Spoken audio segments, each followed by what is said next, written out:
Good morning and hello, whatever time you're watching this. Good that time. All right, so we were talking about the work energy theorem. We looked at a whole bunch of examples. I'm going to do one more. So you might want to write down the problem. A 4-gram bullet traveling at 400 meters per second enters a wooden block and penetrates 28 centimeters before coming to a stop. What is the force of the bullet as it penetrates the block?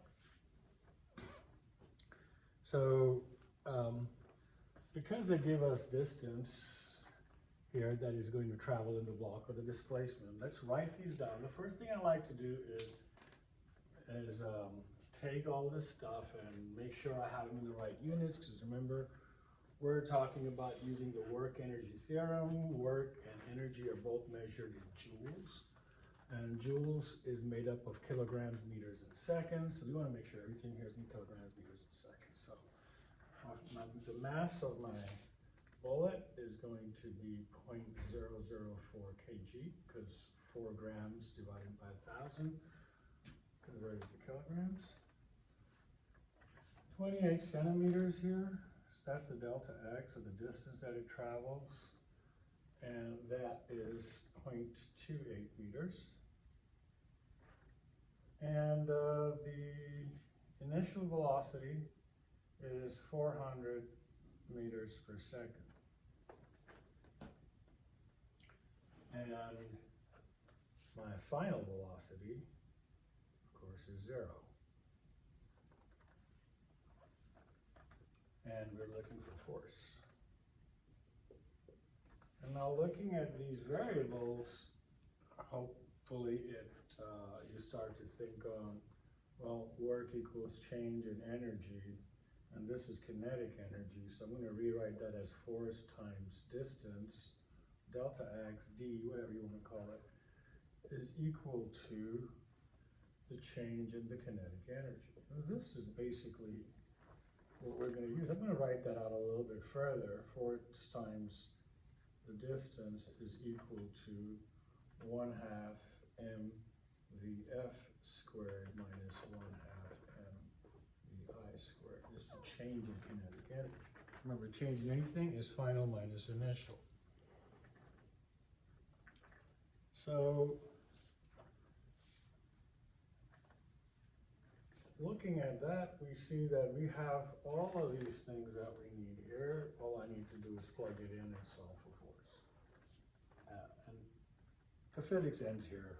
Is the algebra that you take from here.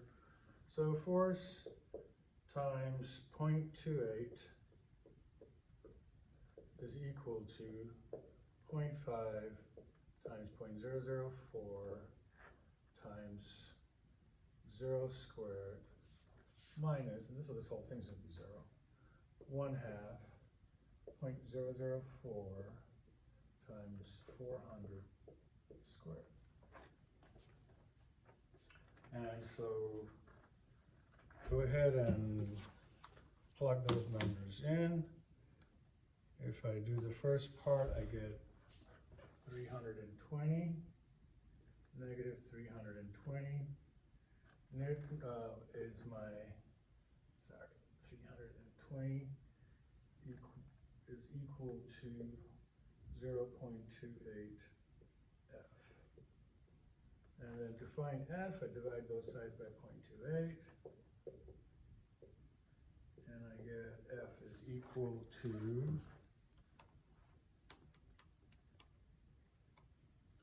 1142 or 43 newtons. And I know you say it's a negative number. So that's the force. This is the force that is acting on the bullet, and so the force the bullet acts or puts on the block would be just a negative sign. But clearly what you're looking for is the size of the force. That's what we'd be interested in, you know, how much force does the bullet penetrate with. So there's 1143 newtons. Okay?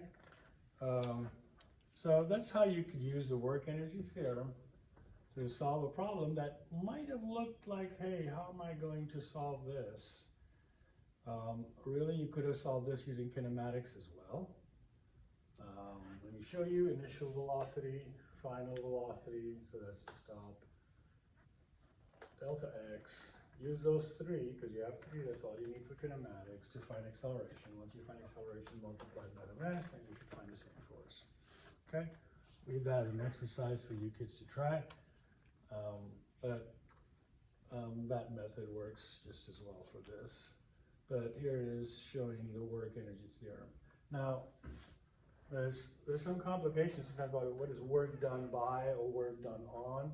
So maybe with the work energy theorem now, the whole thing would become a little clearer to see. So if I have an object and work is done on or by the object, which we're just going to decide. Let's say the object had energy of 5 joules.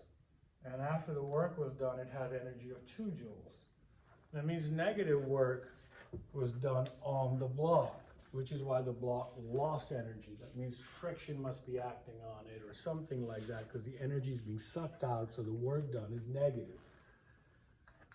On the other hand, if it had 5 joules of energy and you did some work was done on it and now it has 8 joules, so now work has been done, positive work has been done on the block. So you kind of see the way you work it, but the key thing to understand is the work is going to be positive if the energy goes up, and the work's going to be negative if the energy goes down. Back to this statement here. Okay, if delta E, the change in energy, is positive, then the work is going to be positive. If the change in energy is negative, then the work's going to be negative. It makes total sense. If I have an object that had, say 5 joules, and I do work on it, and now it has 8 joules, I must have done positive work on it. That means my force was applied in the same direction as the motion. Remember talking about the force and the direction of motion being the same for positive work to be done? And if the force is in the opposite direction, which would be in the case of friction, where the force would be opposite to the direction of motion, then obviously this thing would lose energy and now end up with 2 joules. Okay, so I hope it makes the concept of positive work or negative work a little bit clearer. It's easy to see what's going to happen by simply looking at what's happening to the energy. But clearly work done on would be positive work, and work done by the object would be considered to be negative work. Okay, I hope that makes things clearer. See you in the next lesson.